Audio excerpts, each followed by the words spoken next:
all the shadows within our silhouette. In the tender hours of dawn and dusk, when the sun is near the horizon, the world is painted with the softest of brushes. The sky, a color palette of pastel and smoldering fire, there is a profound and glorious truth that whispers of animated shadows and form.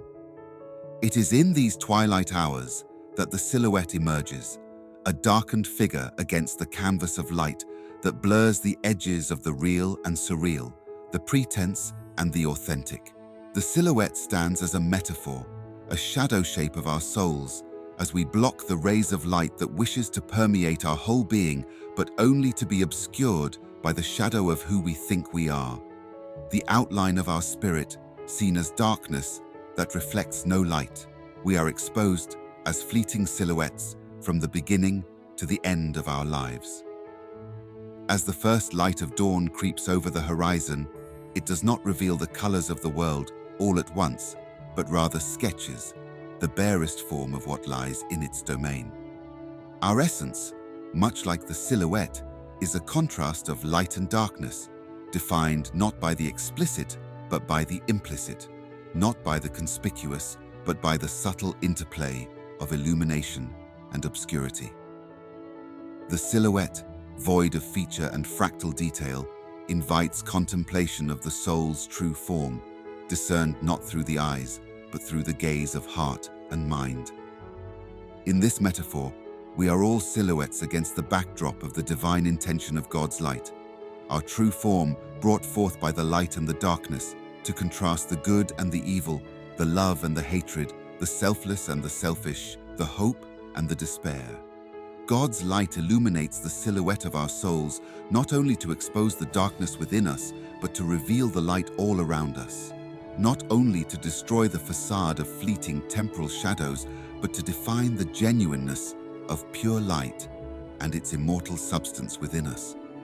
In the gentle revelation that is spawned by the ever-increasing light, we come to understand that the silhouette is not a fixed void of darkness and depravity within us, but truly is meant to be a glorious shedding of the absence of light upon a vessel made in the image of the divine.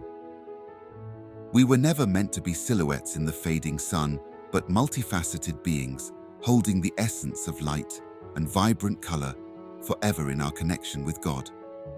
For now, the sun arcs across the sky.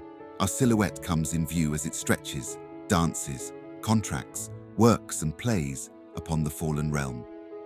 We, like all of creation, groan for immortality, for the restoration of all things, for the seventh day when God says, "It is finished," and all of his creation is eternally good.